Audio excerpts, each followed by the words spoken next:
ആകാശവാണി.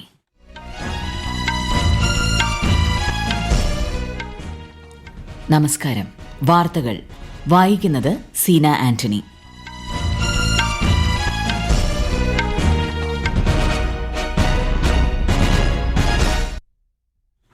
പ്രധാന വാർത്തകൾ. ഗൾഫ് സഹകരണ കൌൺസിലും ഇന്ത്യയും തമ്മിലുള്ള സഹകരണം കൂടുതൽ ശക്തമാകുമെന്ന് പ്രത്യാശ പ്രകടിപ്പിച്ച് പ്രധാനമന്ത്രി നരേന്ദ്രമോദി. മഹാരാഷ്ട്ര മുഖ്യമന്ത്രിയായി ദേവേന്ദ്ര ഫഡ്നവിസ് ഇന്ന് സത്യപ്രതിജ്ഞ ചെയ്യും. ISRO മാറ്റിവെച്ച പ്രോബ 3 ദൌത്യത്തിന്റെ വിക്ഷേപണം ഇന്ന് വൈകിട്ട് നടക്കും. മാലിന്യമുക്ത നവകേരളം, അതിദാരിദ്ര്യ നിർമ്മാർജ്ജനം, സാന്ത്വന പരിചരണം എന്നിവ ഊർജിതപ്പെടുത്താൻ കേരളത്തിൽ വകുപ്പുകൾ ഏകോപിപ്പിച്ച് സംയോജിത പ്രവർത്തനം ആവിഷ്കരിക്കും. ഫ്രാൻസിൽ പ്രധാനമന്ത്രി മൈക്കൽ ബാർണിയറുടെ നേതൃത്വത്തിലുള്ള സർക്കാർ വിശ്വാസ വോട്ടെടുപ്പിൽ പരാജയപ്പെട്ടു. ഏഷ്യൻ ജൂനിയർ പുരുഷ ഹോക്കിയിൽ ഇന്ത്യയ്ക്ക് 5ാം കിരീടം. വാർത്തകൾ വിശദമായി. സമുദ്ര ഗതാഗതത്തിലും കപ്പൽ നിർമ്മാണത്തിലും നിർണായക ശക്തിയായി ഇന്ത്യ മാറിയെന്ന് രാഷ്ട്രപതി ദ്രൌപദി മുർമു. ഒഡീഷയിലെ പുരിയിൽ ബ്ലൂ ഫ്ളാഗ് ബീച്ചിൽ നടന്ന നാവികസേനാ ദിനാഘോഷ പരിപാടിയിൽ സംസാരിക്കുകയായിരുന്നു രാഷ്ട്രപതി. India has always been a strong maritime nation, our fortunes, glory and identity being defined by the sea. As India's economy grows and our interest and influence expand across the globe, I am confident that the Indian Navy will continue to ensure maritime security, essential to enable our rise to a Viksit Bharat by 2047. രാഷ്ട്രപതി ദ്രൌപദി മുർമുവിന്റെ ഒഡീഷ സന്ദർശനം തുടരുന്നു. ഒഡീഷ കാർഷിക സാങ്കേതിക സർവകലാശാലയുടെ 40ാമത് ബിരുദദാന ചടങ്ങിൽ രാഷ്ട്രപതി പങ്കെടുക്കും. ഭുവനേശ്വരിലെ പുതിയ കോടതി സമുച്ചയം ഉദ്ഘാടനം ചെയ്യും. ഗൾഫ് സഹകരണ കൌൺസിലിന്റെ അധ്യക്ഷ പദവിയിൽ കുവൈറ്റ് എത്തിയതോടെ ഇന്ത്യയും GCCയും തമ്മിലുള്ള സഹകരണം കൂടുതൽ ശക്തിപ്പെടുമെന്ന് പ്രത്യാശ പ്രകടിപ്പിച്ച് പ്രധാനമന്ത്രി നരേന്ദ്രമോദി. കുവൈറ്റ് വിദേശകാര്യമന്ത്രി അബ്ദുള്ള അലി അൽ യഹ്യ ഇന്നലെ പ്രധാനമന്ത്രിയെ ന്യൂഡൽഹിയിലെ വസതിയിലെത്തി സന്ദർശിച്ചു. വ്യാപാരം, നിക്ഷേപം, ഊർജ്ജം, വിവരസാങ്കേതിക വിദ്യ തുടങ്ങിയ മേഖലകളിൽ സഹകരണം വർദ്ധിപ്പിക്കാനുള്ള മാർഗ്ഗങ്ങൾ ഇരുവരും ചർച്ച നടത്തി. 10 ലക്ഷത്തോളം വരുന്ന ഇന്ത്യൻ സമൂഹത്തെ സംരക്ഷിക്കുന്ന കുവൈറ്റ് ഭരണ നേതൃത്വത്തിന് പ്രധാനമന്ത്രി നന്ദി അറിയിച്ചു. ഇന്ത്യ കുവൈറ്റ് ബന്ധത്തിന് നൂറ്റാണ്ടുകളുടെ പഴക്കമുണ്ടെന്നും അത് കൂടുതൽ ശക്തിപ്പെടുത്തേണ്ടതുണ്ടെന്നും വിദേശകാര്യമന്ത്രി S. ജയശങ്കർ. കുവൈറ്റ് വിദേശകാര്യമന്ത്രി അബ്ദുള്ള അലി അൽ യഹ്യയുമായി നടത്തിയ ചർച്ചയിലാണ് അദ്ദേഹം ഇക്കാര്യം പറഞ്ഞത്.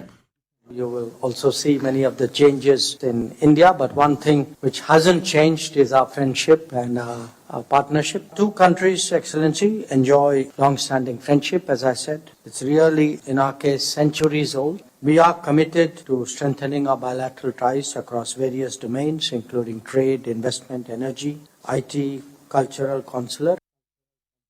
ഇരു രാജ്യങ്ങളും തമ്മിലുള്ള സഹകരണം ശക്തമാക്കാൻ സംയുക്ത കമ്മീഷൻ രൂപീകരിക്കാനുള്ള ധാരണാപത്രത്തിലും ഇരുവരും ഒപ്പുവച്ചു.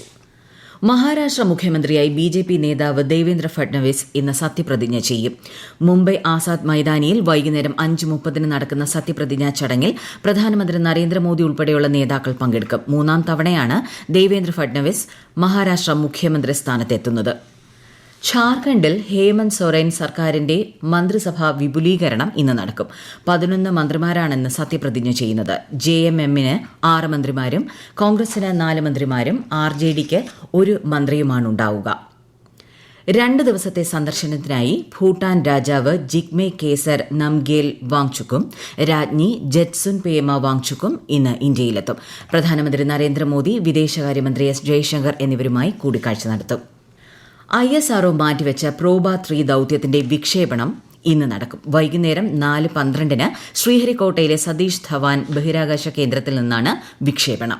PSLV C-59 റോക്കറ്റാണ് യൂറോപ്യൻ ബഹിരാകാശ ഏജൻസിയുടെ പ്രോബ ദൌത്യത്തെ ഭ്രമണപഥത്തിലെത്തിക്കുക. ഇന്നലെ വൈകുന്നേരം 4:08 നടക്കേണ്ടിയിരുന്ന വിക്ഷേപണമാണ് മാറ്റിവെച്ചത്. ഈ വാർത്തകൾ ആകാശവാണിയിൽ നിന്ന്.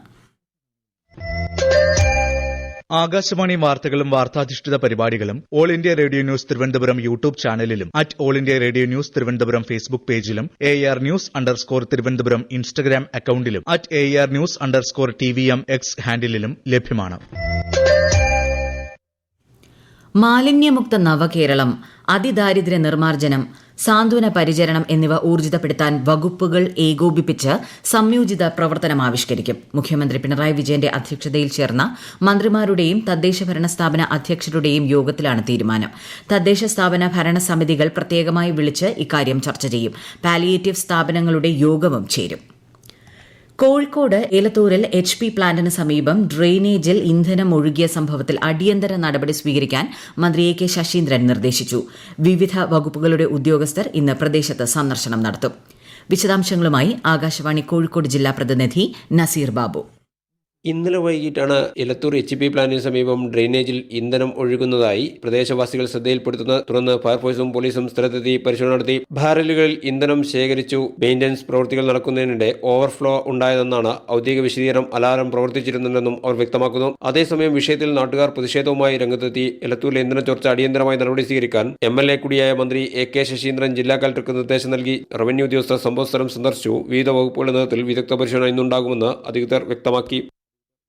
ഫ്രാൻസിൽ പ്രധാനമന്ത്രി മൈക്കൽ ബാർണിയറുടെ നേതൃത്വത്തിലുള്ള സർക്കാർ വിശ്വാസ വോട്ടെടുപ്പിൽ പരാജയപ്പെട്ടു. ദേശീയ അസംബ്ലിയിൽ നടന്ന വിശ്വാസ വോട്ടെടുപ്പിൽ ആകെ 577 MPമാരിൽ 331 പേരും സർക്കാരിനെതിരെ വോട്ട് ചെയ്തു. 1962 ശേഷം ആദ്യമായാണ് ഫ്രാൻസിൽ സർക്കാർ വിശ്വാസ വോട്ടെടുപ്പിൽ പരാജയപ്പെടുന്നത്. ഫ്രഞ്ച് പ്രസിഡന്റ് ഇമ്മാനുവൽ മാക്രോ 3 മാസം മുൻപാണ് മൈക്കൽ ബാർണിയറെ പ്രധാനമന്ത്രിയായി നിയമിച്ചത്. സൌദി അറേബ്യയിലെ റിയാദിൽ നടക്കുന്ന ആഗോള ടാക്സ് ആൻഡ് കസ്റ്റംസ് അതോറിറ്റി കോൺഫറൻസിൽ കേന്ദ്ര ധനകാര്യ സഹമന്ത്രി MP ചൌധരിയുടെ നേതൃത്വത്തിൽ ഇന്ത്യൻ പ്രതിനിധി സംഘം പങ്കെടുക്കുന്നു. സമ്മേളനത്തിന്റെ ഭാഗമായി സൌദി ധനമന്ത്രി മുഹമ്മദ് അൽ ജദാനുമായി കേന്ദ്രമന്ത്രി ഉഭയകക്ഷി ചർച്ച നടത്തി. 1971 ഇന്ത്യ പാക് യുദ്ധകാലത്ത് ഓപ്പറേഷൻ ട്രൈഡന്റിന്റെ ഭാഗമായി കറാച്ചി തുറമുഖത്ത് നടത്തിയ ധീരമായ പോരാട്ടത്തെ ഇന്ത്യൻ നാവികസേന അനുസ്മരിച്ചു. കൊച്ചി രാജേന്ദ്ര മൈതാനിയിൽ ഇതിന്റെ ഭാഗമായി നാവികസേനയുടെ പ്രവർത്തന മികവിന്റെ പ്രദർശനം സംഘടിപ്പിച്ചു. ഹോട്ടലുകൾ അടക്കം പൊതുവിടങ്ങളിൽ ബീഫ് ഉപയോഗിക്കുന്നതിന് അസം സർക്കാർ നിരോധനം ഏർപ്പെടുത്തി. മുഖ്യമന്ത്രി ഹിമന്ത ബിശ്വ ശർമ്മയുടെ അധ്യക്ഷതയിൽ ഇന്നലെ ചേർന്ന ക്യാബിനറ്റ് യോഗത്തിലാണ് തീരുമാനം.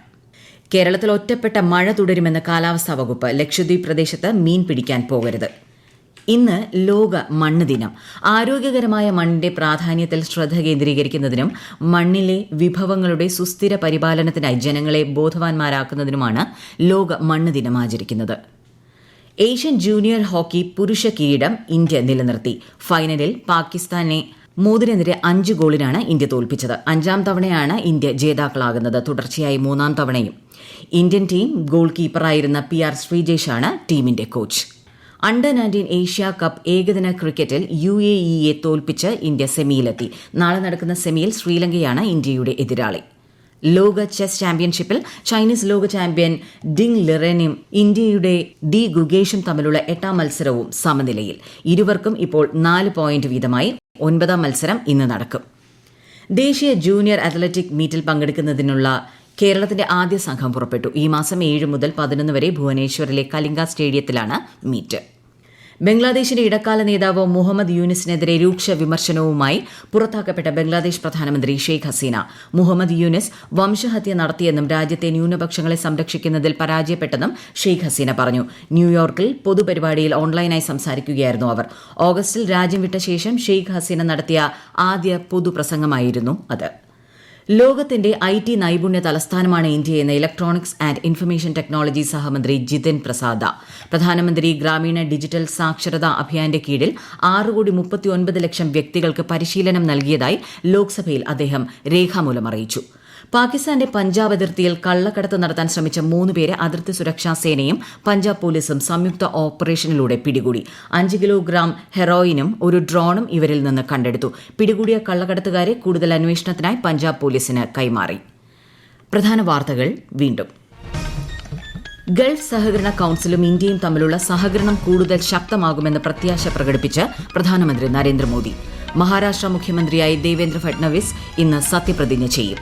ISRO മാറ്റിവെച്ച പ്രോബ 3 ദൌത്യത്തിന്റെ വിക്ഷേപണം ഇന്ന് വൈകിട്ട് നടക്കും. മാലിന്യമുക്ത നവകേരളം, അതിദാരിദ്ര്യ നിർമ്മാർജ്ജനം, സാന്ത്വന പരിചരണം എന്നിവ ഊർജിതപ്പെടുത്താൻ കേരളത്തിൽ വകുപ്പുകൾ ഏകോപിപ്പിച്ച് സംയോജിത പ്രവർത്തനം ആവിഷ്കരിക്കും. ഫ്രാൻസിൽ പ്രധാനമന്ത്രി മൈക്കൽ ബാർണിയറുടെ നേതൃത്വത്തിലുള്ള സർക്കാർ വിശ്വാസ വോട്ടെടുപ്പിൽ പരാജയപ്പെട്ടു. ഏഷ്യൻ ജൂനിയർ പുരുഷ ഹോക്കിയിൽ ഇന്ത്യയ്ക്ക് 5ാം കിരീടം. വാർത്തകൾ കഴിഞ്ഞു. അടുത്ത വാർത്താ പ്രക്ഷേപണം 12:30.